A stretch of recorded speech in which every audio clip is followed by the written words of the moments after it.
So my name is Dr. Aseem Malhotra. I'm a consultant cardiologist. I've been a qualified doctor since 2001. I have held various roles, both in academic health policy. From which country? In England, in the United Kingdom. Yeah, and of the various roles, I won't bore you with all of the details, but I think three of the most relevant and prominent are the fact that I was an ambassador for the Academy of Medical Royal Colleges for 6 years, which represented every doctor in the UK. I served a full term of 6 years as a trustee of the King's Fund. I was the youngest member to be appointed to this body, which advises government on health policy. I was a founding member of Action on Sugar and their first science director, and through that role, I'm considered the lead campaigner on bringing about a sugary drinks tax in the UK. And also, finally, I served for 5 years as visiting professor of evidence-based medicine at the Bahiana School of Medicine in Salvador, Brazil. Tämän tematiikan osalta. Today, we hear you on your view and your knowledge, especially related to the period of the COVID pandemic. So could you tell medical things related to that? Could you tell how you have become familiar with this topic? In early 2020, at the beginning of the pandemic, I was most vocal doctor on the mainstream, making the link very early on between COVID and those who are vulnerable to suffering serious complications from COVID. In fact, in March 2020, I was asked to go on Sky News to explain my initial research findings of the link between especially obesity and COVID, but also to give people an opportunity and to suggest to the government this was a great time for them to implement public health policy to help people enhance or optimize their immune system, which could happen within just a few weeks of dietary changes and optimizing vitamin D. This was later also backed up by medical journal publications a few months later, and I was the first to mention on the back of an article I'd published in the Daily Telegraph newspaper, which became a front page commentary and was picked up by BBC News and Good Morning Britain, where I had said that it's likely our Prime Minister, Boris Johnson, was hospitalized because of his weight.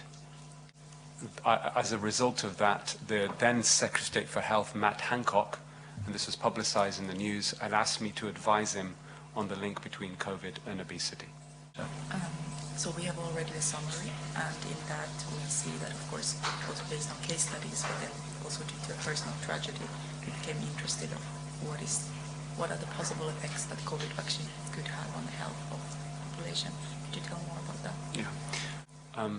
If you'd allow me first, before I explain my journey and in many ways U-turn on my understanding in terms of the benefits and harms of the COVID vaccine.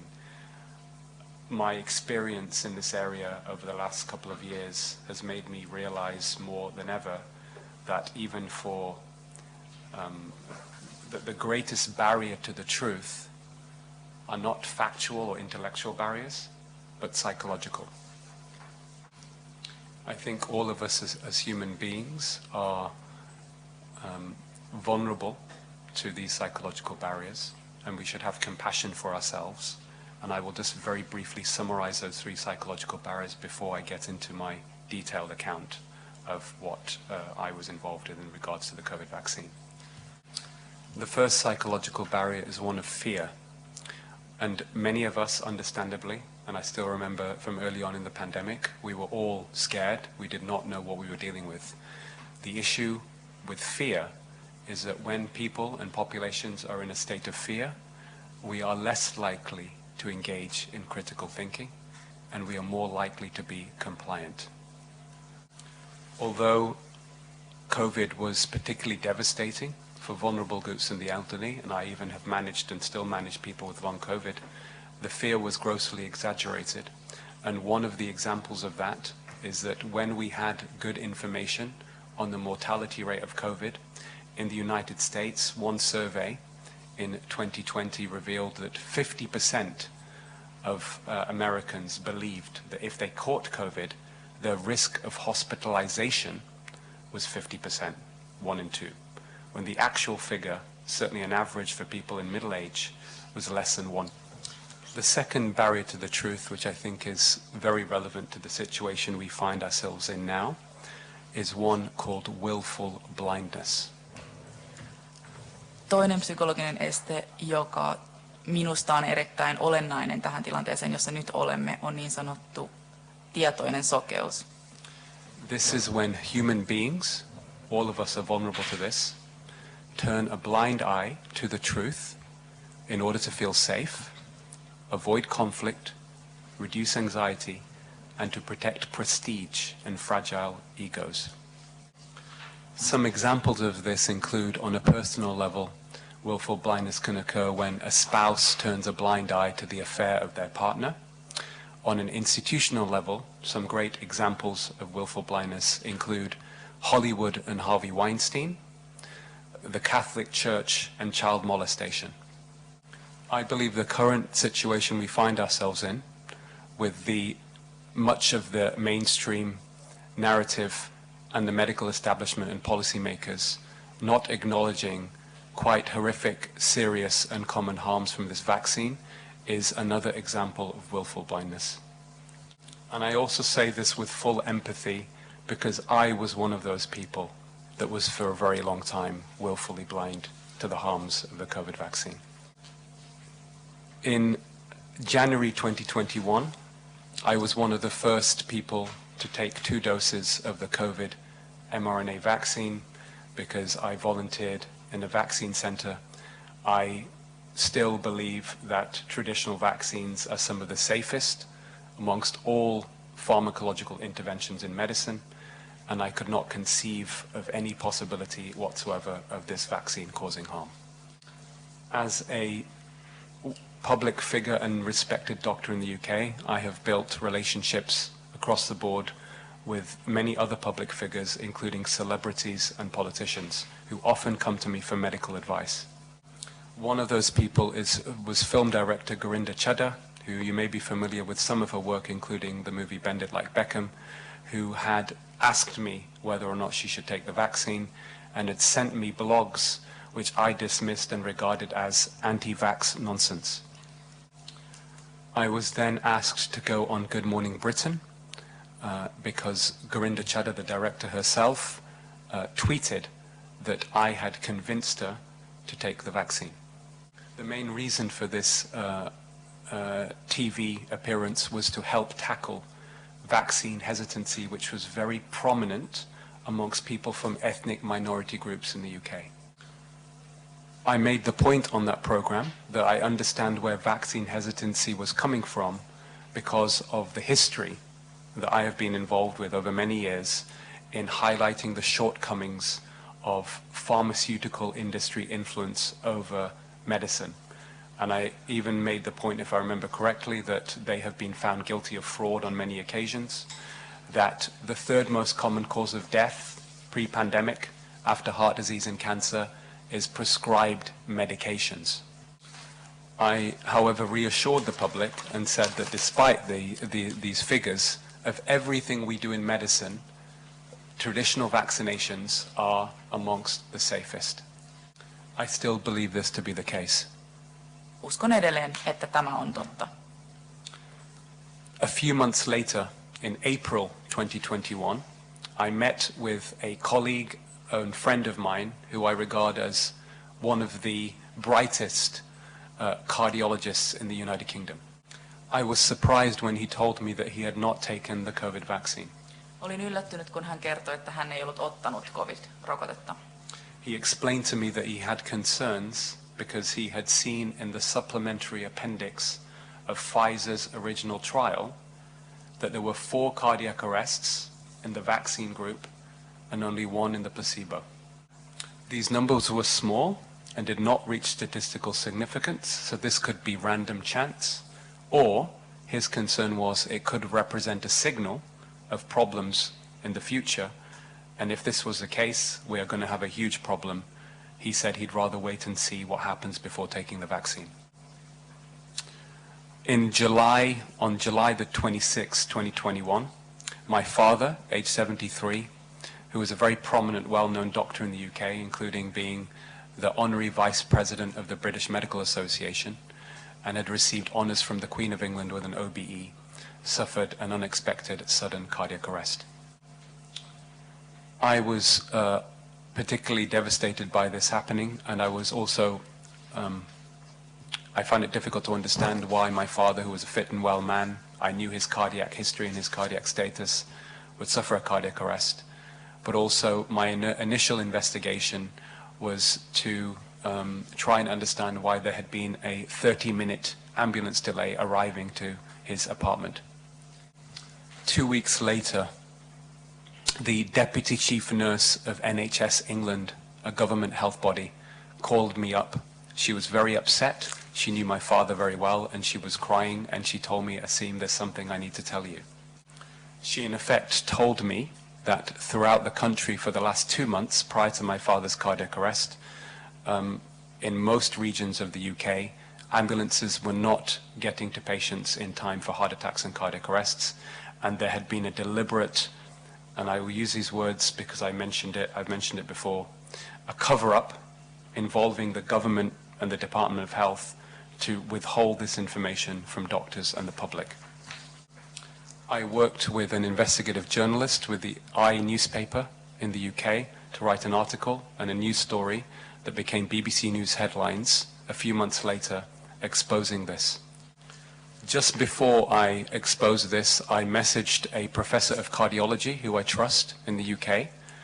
He has a leadership role, to explain to him what had happened and what I was about to do. I have text message evidence of this. He told me not to do this because it would make me enemies. I'm highlighting this as one example, and I'll give you more examples of a cultural problem within medicine. Kerron tämän. The next part of this story is the post-mortem findings of my father. They did not make any sense to me. I am considered a leading expert, maybe in the world, on the development and progression of coronary artery disease. My father had 2 severe blockages in his coronary arteries. There was no actual evidence of heart attack, and likely there was a rhythm disturbance because of reduced blood supply that led to his cardiac arrest. Then, within the space of a few weeks, around October and November, 3 different sources of information was brought to my attention that made me realize that there was probably a significant problem with the COVID mRNA vaccine. The first, in October 2021, I remember I was giving lectures in Stockholm. I was contacted by a journalist with the Times newspaper who reported to me and said, "Dr. Malhotra, we have reports of an unexplained 25% increase in heart attacks in hospitals in Scotland," and asked me what I thought was going on. I explained to her that at that time, with the evidence I knew and my own experience, I said that 2 likely contributory factors were lockdown stress. We know that when populations undergo severe stress after war, for example, there is an increase in heart attacks and strokes that can last for many years. She asked me whether I thought that there was a contribution. I was surprised when she asked me whether I thought there may be a contribution of the COVID vaccine to these heart attacks. I said to her, a good scientist should never exclude any possibility, but I felt at the time it was unlikely to be related to the COVID vaccine, but we should watch this space and keep our eyes open. A few weeks later, a publication appeared in the journal Circulation, which is considered the highest impact cardiology journal in the United States, that revealed a potentially very strong link between the COVID mRNA vaccines and acceleration in heart attack risk. Very specifically, in several hundred people of middle age, there was a plausible mechanism by use of inflammatory markers in the blood that increased the baseline risk of those people having a heart attack in 5 years from 11% to 25% just within 2 months of having the COVID mRNA vaccines. Of course, this is one bit of data, but even if partially true, that is a huge increase in risk in a very short space of time. and for me now made me think and link back to why my father may have suffered a cardiac arrest 6 months after having 2 doses of the vaccine. I remember thinking and speaking to a colleague that if this was true, then we were going to see an increase in cardiac arrests, heart attacks, and excess deaths in heavily vaccinated countries for the next few years. Then, within a few weeks, I was called up by a whistleblower at a very prestigious British institution. I will name that institution, which I've not done publicly before, as the University of Oxford. This cardiologist explained to me that a group of researchers in his department had accidentally found, through the use of very specialized imaging of the heart, that there was a signal of increased inflammation of the heart arteries, which was there in the vaccinated but not there in the unvaccinated. The lead researcher of that group had sat down the juniors and had said that we are not going to explore these findings any further because it may affect our funding from the pharmaceutical industry. At that point, with these 3 bits of information, I then felt it was my ethical duty to speak out, and I went on GB News to talk about what I'd found and what I'd heard, and I'd asked for the Vaccine Committee of the UK on TV to investigate this to see whether there was a real problem with the vaccine in relation to heart issues. Around the same time, which I found very strange, is that the Secretary of State for Health at that stage, who was not Manor Hancock, was Sajid Javid, had announced in Parliament that we are going to introduce legislation to ensure that all healthcare workers are mandated to have the COVID vaccine. For me, this, by that stage, had no ethical or scientific justification, because certainly after the summer of 2021, it had become very apparent that the COVID mRNA vaccine was not stopping infection, and it certainly was not stopping transmission. It was understood that approximately 80,000 NHS workers had refused at this stage to have the COVID vaccine, and now they were threatened with losing their job if by April the following year they had not been fully vaccinated. Many of these people were very concerned and contacted me. Around that time, I was also conducting many interviews, both through the BBC and Sky News and GB News, in regards to what happened with my father's ambulance delay, and I used it as an opportunity on the mainstream media to call for Sajid Javid, the Secretary of State for Health, to U-turn on the introduction of a mandate for healthcare workers, based upon the fact that I felt it was not scientific and it was unethical.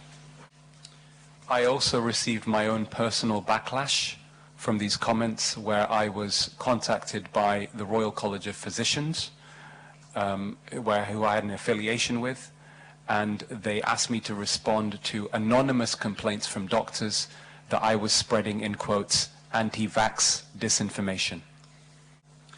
I felt, with my own knowledge and experience of the healthcare system, that this was a direct response, probably fueled by a combination of willful blindness and institutional corruption.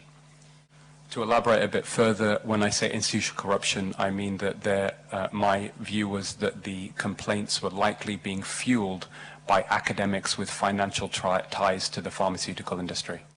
I felt very concerned about the potential introduction of the vaccine, the vaccine mandate, and therefore I decided, there were 2 things that I decided to do. The first was I made a phone call to the chairman of the British Medical Association in December 2021. I had a good relationship with him and he respected my opinion, and I spent 2 hours on the phone explaining to him everything that I knew up to that stage about my concerns of the COVID mRNA vaccine. He said to me, "Aseem, nobody appears to have critically appraised the evidence on the COVID mRNA vaccine as well as you have from our conversation." He said, "Most of my colleagues are getting their information on the benefits and harms of the vaccine from the BBC." This was replicated by the former chair of the CDC in the United States, Rochelle Walensky, who in an interview later on had said that her initial optimism from of the vaccine benefits came from CNN news report. I say this just to emphasize that we should all accept our vulnerabilities to where we receive health information. Even doctors, policymakers, judges, and lawyers are all influenced on the public massively by mainstream media. The chairman of the BMA also agreed with me there was no ethical or scientific justification for mandating the COVID vaccine. He said the BMA also did not support it, and he said because of my conversation with him, he would speak to this directly to the Secretary of State for Health, Sajid Javid. 1 month later, at the end of January 2022, the COVID vaccine mandate for healthcare workers was overturned.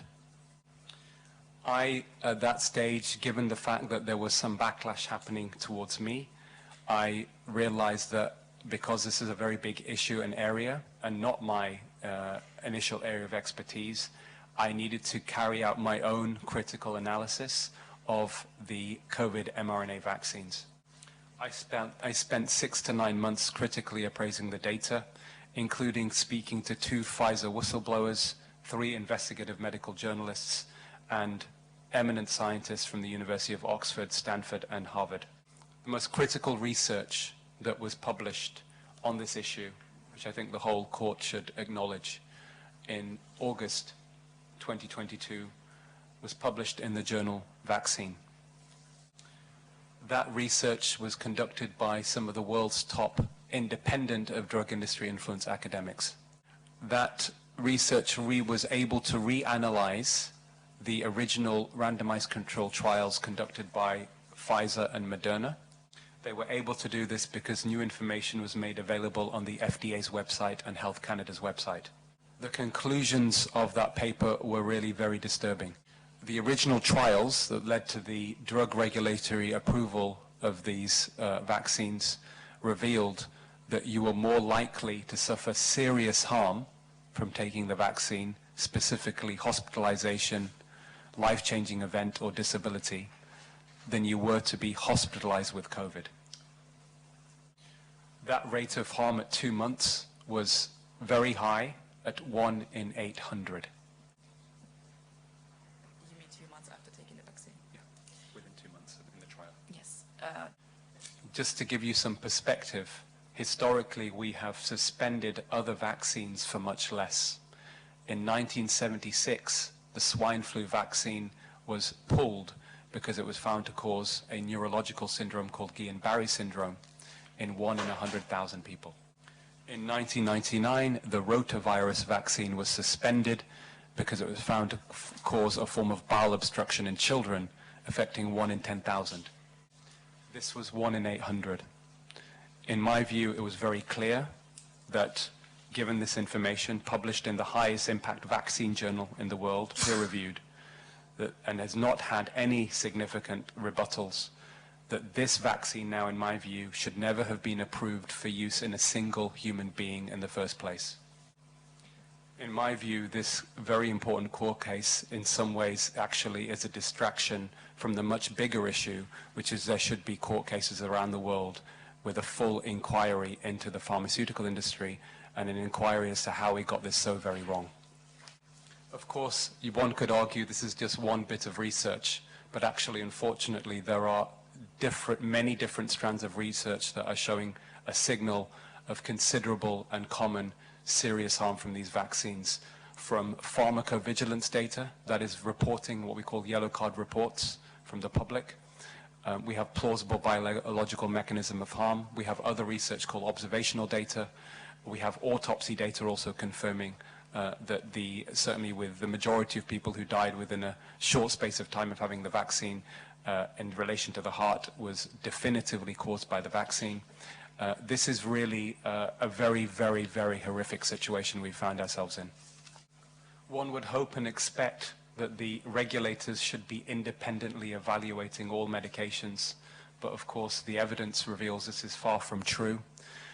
There was an investigation by the BMJ, also published in the summer of 2022, which revealed that most of the major regulators across the world were taking most of their money from the drug industry. For example, the MHRA in the UK receives 86% of its funding from the drug industry, and the FDA in America receives 65% of its funding from the drug industry. A fact that most doctors do not know, and therefore I would not expect members of the court to know this either, is that very, very rarely do drug industry-sponsored research get independently evaluated. Clinical trial data can often involve thousands of pages of information on individual patients. The drug companies hold on to that raw data. They then give summary results to the regulator who they are then paying, who have an incentive to approve the drugs, and the drugs are then approved. I made these points in my peer-reviewed article published in the Journal of Insulin Resistance in September 2022, where I concluded that we should pause and investigate the issue around the COVID mRNA vaccines. I have since then been campaigning and advocating for a return to ethical, evidence-based medical practice around the world. Some of the clear solutions moving forward would be changes in the law that are required so that patients, doctors, members of the public can have greater confidence in the information they receive to make decisions about their health. Two very clear low-hanging fruit solutions which are both ethical, scientific and democratic would be that the drug industry should be allowed to develop drugs, but they shouldn't be allowed to test them themselves, and they certainly shouldn't be allowed to design their own research and hold on to the raw data. Their information needs to be independently evaluated. One other clear solution would also be that the medical regulators, again, should not be taking any money from the industry, as this is a gross conflict of interest. I also want to highlight, for people to understand the bigger picture, prior to the pandemic, I had realized that there was a big problem with the reliability of clinical research, where invariably the results of clinical trials on all drugs that are sponsored by the drug industry grossly exaggerate their safety and benefits. I have taken this information to the European Parliament, where I spoke in 2019, and I spoke to very senior politicians in the UK government, but although they were sympathetic, they felt that the issue was much bigger than them as individuals, and therefore it also needed media attention to get public awareness on the importance of such an inquiry. Before we continue with further questions, as I've been speaking for quite a long time now, I'll just finish with two references just for the court and the judges to understand just how bad this problem is pre-pandemic. The man who I call the Stephen Hawking of medicine is Professor John Ioannidis from the University of Stanford.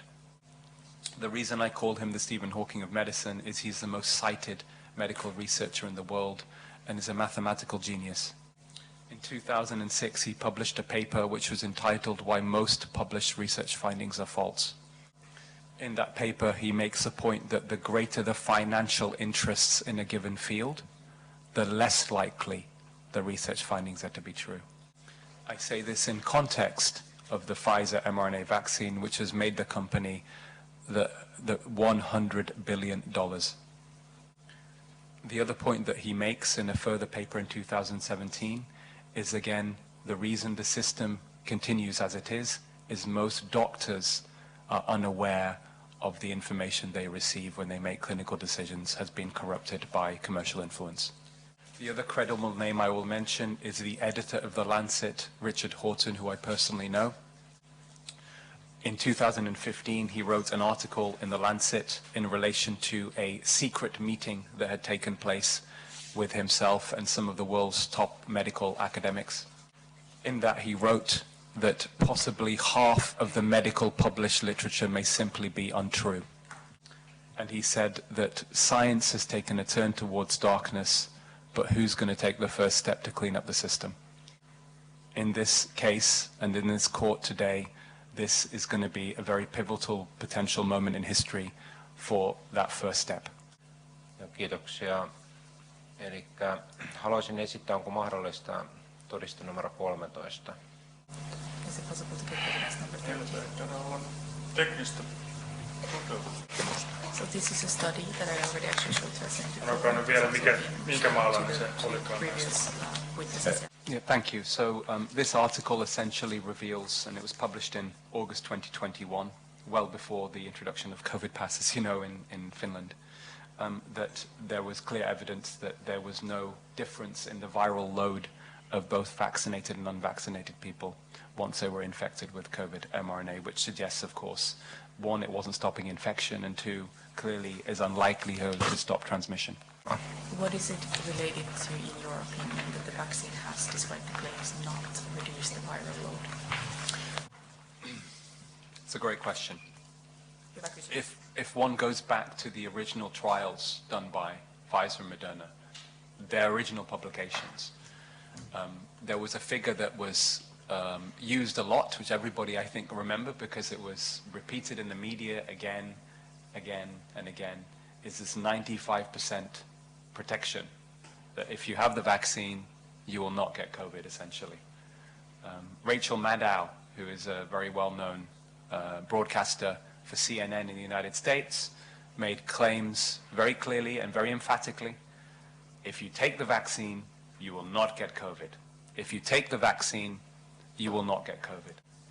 It is understandable for the lay public and doctors to believe this to be the case, because that is actually a real efficacy of all or most traditional vaccines. My left arm is covered in scars from all the vaccines I've had, and they have been protective, whether it's against hepatitis B or whether it's against TB. But actually, the original trials conducted by Pfizer revealed that in the trial, the protection from infection wasn't 95%, was actually 0.84%. In other words, to protect against, and this is also part of the problem, the ancestral strain of the virus, which many of you now know had kept mutating, that was actually 0.84%. In other words, you had to vaccinate 119 people to prevent one person being infected with COVID. Because it's a particularly difficult virus to vaccinate against, and partly also because this was rushed out very quickly, I think that also contributed to the very poor efficacy in comparison to other vaccines of this particular vaccine. In fact, this has also been confirmed by the FDA in May 2021, many months before the introduction of the COVID pass in Finland, where on their website they make it clear that results from the antibody tests that suggest you have protection from COVID were essentially useless. They said that they wanted to remind the public that the antibody tests do not give any reliability whatsoever about you getting infected from COVID. I was very shocked to find this on their website when I was doing my critical analysis, and it just again is an example that if it wasn't publicized, most people didn't know about it. On the same token, if I may, in a similar way, I was also surprised when I did my own critical research that the World Health Organization actually, when the vaccines were being distributed, had endorsed a list of potential serious harms and side effects that can happen from the vaccine.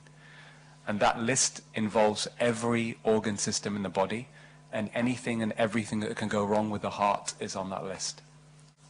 And if most doctors were unaware of this potential side effect, which I believe they were, they are going to miss many diagnoses as unexplained when people are presenting young people with heart attacks or cardiac arrests.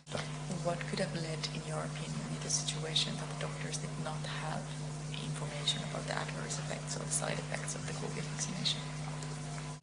The medical profession is hierarchical and obedient, which is a risk factor for abuse of power, and this actually is a conclusion that was drawn from Israeli academics and doctors in 2017 in relation to the role of the medical profession in the Holocaust.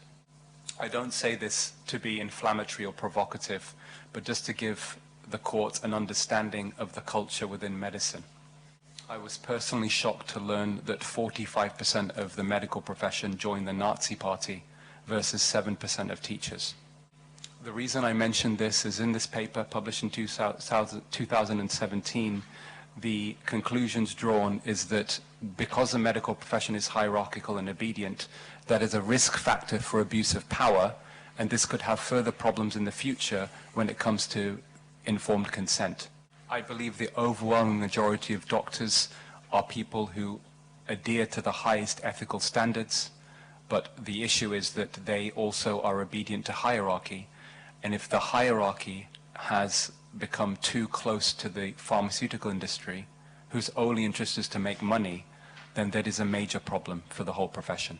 So to answer your question, the reason most doctors were fed one particular narrative is that they were trusting information coming from senior academics and doctors who had direct financial or institutional ties to the drug industry.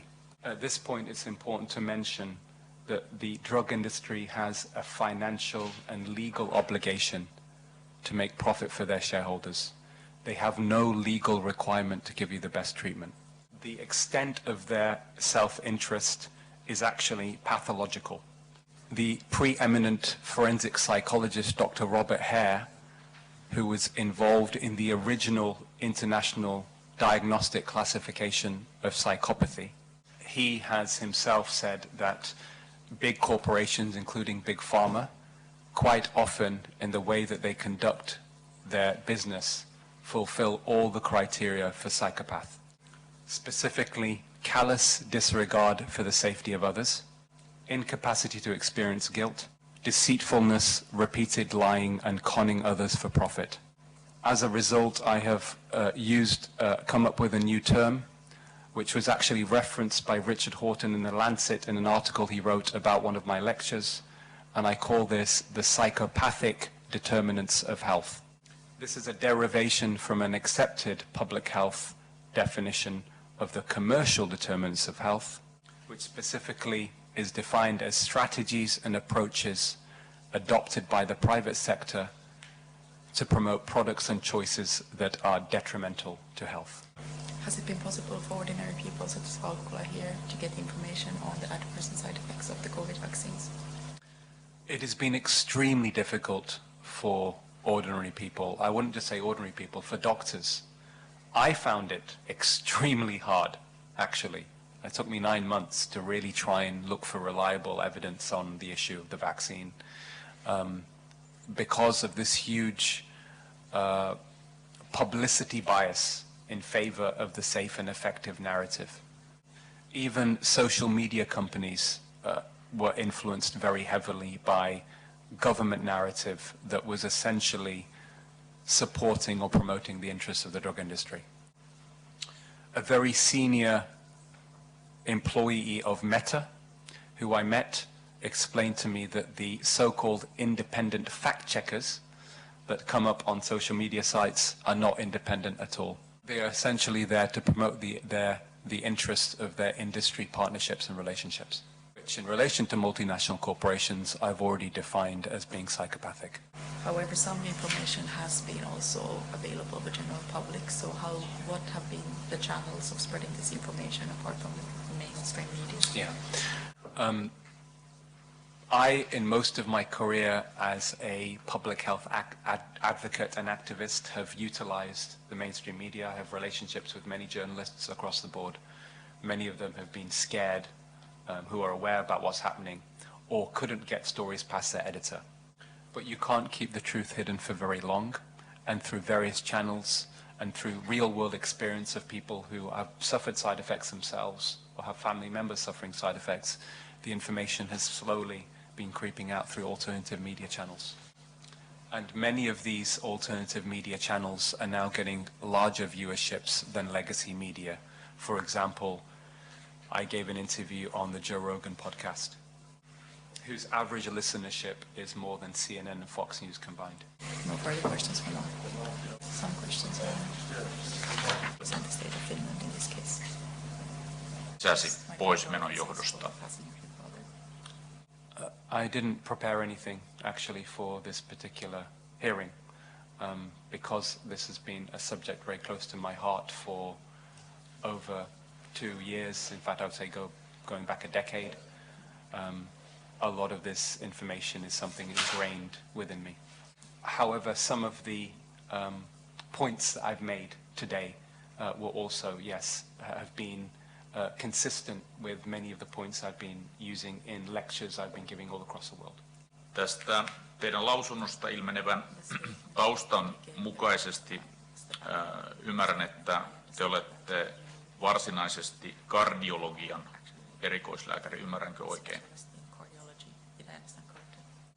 Yes, that's absolutely correct. That is my speciality is cardiology. Oletteko ennen tätä koronapandemiaa tutkinut tai selvittänyt tai perehtynyt rokotteisiin noin niin kuin yleisesti tutkijana ja tehnyt siitä jonkunlaista lääketieteellistä tutkimusta? Eli oletteko ollut ikään kuin varsinaisesti rokotteiden kanssa tekemisissä? I have not done any specific research or investigations into other vaccines prior to this, but I felt my primary role in this particular case was to link the issue of the COVID vaccine and cardiovascular side effects, which of course is my area of speciality. Ja ymmärränkö oikein, että se varsinainen sysäys tähän ikään kuin asiaan perehtymiseen ja pohtimiseen liittyy tähän isänne traagiseen kuolemaan? I would answer that it was the relationship of my father's death was in specific to one side effect of the vaccine, potential side effect, in terms of its acceleration of coronary artery disease. It's something that I think was probably the first person in the world to identify because it linked with my own area of expertise. But most of what that paper was about was actually in relation to published evidence, which had nothing at all to do with my father's death in relation to heart issues. And acknowledging my potential emotional bias because of it mentioning my father in this case, I felt that this had to go through independent peer-reviewed analysis, which it did, and the peer reviewers accepted my findings. Tässä lausuntonne toisella sivulla yhteenveto-osiossa on tällainen: In parallel, authorities and sections of the medical profession have supported unethical, coercive and misinformed policies such as vaccine mandates and vaccine passports, undermining the principles of ethical evidence-based medical practice and informed consent. Vahvistatteko, että olette edelleenkin tätä mieltä? Tai, niin. Absolutely, yes. My understanding of this situation really was initially through my communication with Mika Vokala. And of course this was something that had been replicated across the world, and of course my own experience with campaigning on the vaccine mandate for healthcare workers in the UK, so it made complete sense to me. Oletteko perehtynyt tätä kuulemistanne varten Suomessa ennen niin sanotun koronapassilainsäädännön säätämistä syntyneeseen lainvalmisteluaineistoon mukaan lukien sen taustana olleisiin lääketieteellisiin selvityksiin?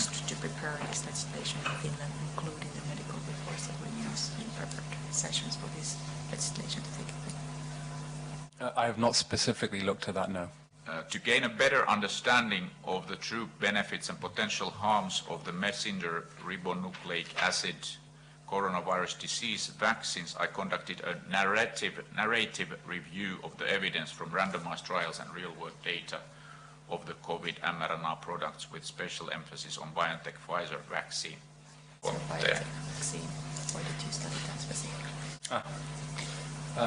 So narrative review is essentially a first-person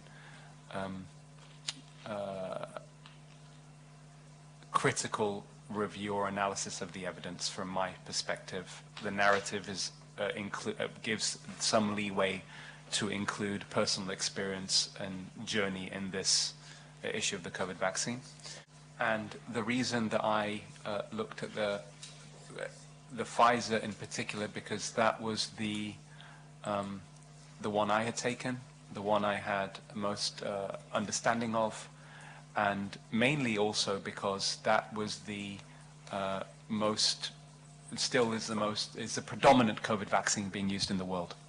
Mikä on teidän suhteenne maailman terveysjärjestö WHO:n ja sen WHO, the World Health Organization, tutkimuksiin tai and tutkimukseen? research conducted by WHO? I don't have any direct relationship with the WHO. However, I have highlighted that I have grave concerns about their financial ties to industry. For example, the second largest contributor to the World Health Organization funding now is the Bill and Melinda Gates Foundation.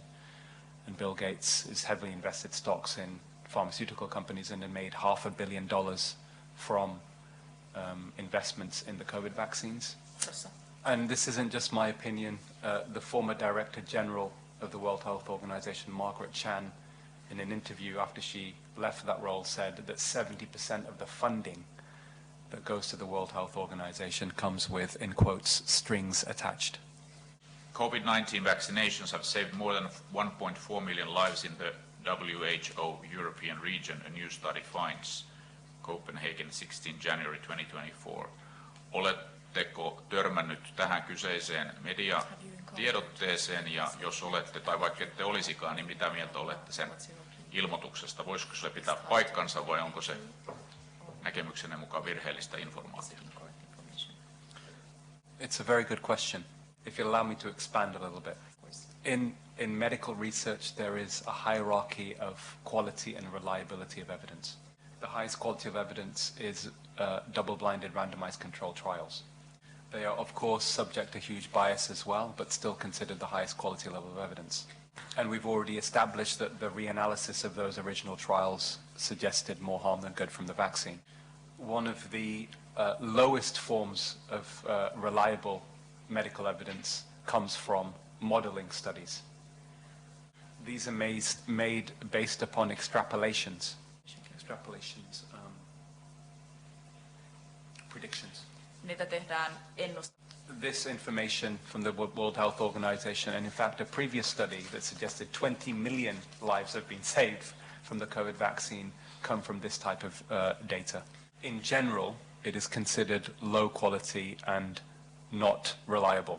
That doesn't mean to say it doesn't have a role, and it should be looked into the context of the larger body of evidence, except, and it may be true, that 1.4 million lives were saved from the vaccine. It would be also reasonable to say, it would be equally true, that the vaccine has killed more than 1.4 million people. Tuoko tämä jälkimmäinen luku teidän omaan tutkimukseen tai selvitykseen? Number based on your research or your investigation? No, actually the last number, interestingly, which we didn't discuss, is that in the original trials, there were more people that died, although it didn't reach statistical significance. There were more people that died in the vaccine group than in the actual placebo group, and that should have been a red flag. But to quote other research that has been published from surveys, which I must add, again, isn't what we call the highest quality level of evidence at all, there has been a suggestion that in the United States, the death rate from the vaccine could be, and I say could in quotes, could be as high as 1 in 1,000 people vaccinated. I don't say this from a position of dogma or precision, but the reason I'm mentioning it is if we are to accept the potential possibility of 1.4 million lives being saved from the COVID vaccine, I think there is a lot more evidence and quality of data to suggest that it has actually caused more harm. Te olette, tai ymmärrän, että asutte ja elätte Englannissa. Millainen media tai millaisena mediana pidätte Guardian What kind of media do you sanomalehteä? consider the Guardian to be?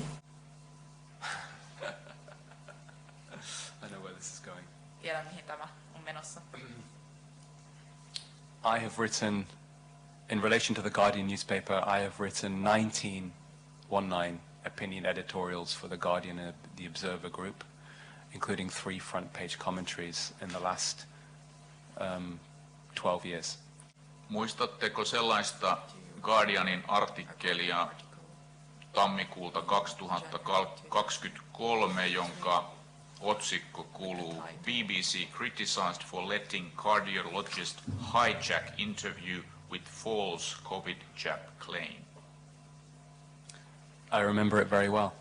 The BBC has come under fire from scientists for interviewing a cardiologist who claimed certain COVID vaccines could be behind excess deaths from coronary artery disease.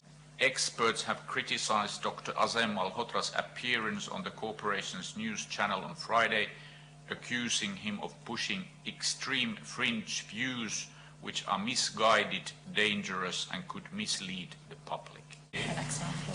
Dr. Stephen Griffin, a virologist at the University of Leeds, said, "I'm genuinely astonished by the BBC allowing someone with a known extreme fringe view on mRNA vaccines and the extent to which they are associated with cardiovascular problems to either hijack an interview on a tenuously related topic to express these views or indeed to appear at all following even a cursory background check." You are the minority of your view in the UK scientific community. The first thing I would say, if you'd allow me before answering that specific question, Of course. is that I fully believe in scientific debate and I respect everybody should have a view aired. Would that particular virologist firstly admit that he got it wrong when he said that this vaccine was going to protect you getting infected? Which we now know is completely false. But that's okay because as new information comes, we know that science evolves and we have to change our opinion with new information. And with the greatest respect, what does a virologist know about cardiovascular effects of the vaccine? I'd also add that I've already mentioned the fact that there is grave concerns with good evidence of institutional corruption in the medical establishment, of leading academics having too close financial ties to the drug industry. Great advances in medicine and science, and even, well, certainly in medicine and science and in the law, has actually emanated from even the minority of one. I wouldn't be able to actually give you a precise answer to whether I believe my views are in the minority, because many doctors from around the world and many very leading doctors in the UK have written to me saying they fully back what I'm doing and they share my concerns, but they are too afraid to speak. I also find it strange that the Guardian newspaper, who I've written for, as well as the BBC, who constantly ask me for my views on medical matters, including whether Donald Trump, when he got sick, is likely to be hospitalized with COVID, on Boris Johnson, on Prince Philip when he got sick, suddenly paint me as being a fringe scientist. One of the lessons in public health advocacy is as soon as your work threatens an industry or an ideological cabal, you will be attacked, sometimes unrelentingly and viciously. I actually took the Guardian article as a backhanded compliment. To quote one of my inspirations, Mahatma Gandhi, first they ignore you, then they laugh at you, then they fight you, then you win. And I think I remember very well from history that when Gandhi took on the British Empire, he was initially a minority of one. But even if you are the minority of one, the truth is the truth. Miltä vuodelta se What year was the oli? vaccine journal article that you referred to? The summer of 2022. Kiitos. Ja sitten tämä teidän oma aiheeseen liittyvä artikkelinne, kirjasin, että se olisi ollut syyskuulta 2022, niin kirjasinko oikein? Is this correct? That is correct. Se on totta. Ja viimeinen kysymys itseltäni. Tiesittekö, että Suomessa koronapassin saattoi saada myös ilman, että otti koronarokotetta? No, I was not aware of that. En ollut tietoinen siitä. Kiitos, ei muuta. Thank you. No further questions. I understand, I expect that most of the people here are fully vaccinated like me. I also have concerns moving forward, especially as we now have a lot of the concerns around the world of excess deaths. We have certainly a lot of reports coming out of public figures, including in the UK, of people getting cancer. I have very recently been diagnosed only a few days ago as likely having severe vaccine injury myself through analysis of my gut microbiome from a very eminent doctor in the United States, consistent with what she's seeing with many people with vaccine injuries. Part of the reason also to make sure there is enough publicity to call for... Varmaan tulkin käyttää. Oh, sorry. Yeah. No, tässä huoneessa tällä. And because of that reason and my concerns genuinely of my own understanding, speaking with many experts, handling and looking after people with vaccine injuries, I feel that there is an opportunity that we must act very quickly for everybody that has been vaccinated to identify who is likely at risk of developing problems in the future, including cancer. And I include all the people in this room who have been vaccinated. I do genuinely believe that there will be meaningful solutions that can help people identify if they're at risk of problems in the future. And the sooner that the establishment are acknowledging this problem, the sooner we can protect people from suffering unnecessarily in the future. Thank you for the honor and privilege of allowing me to speak here today.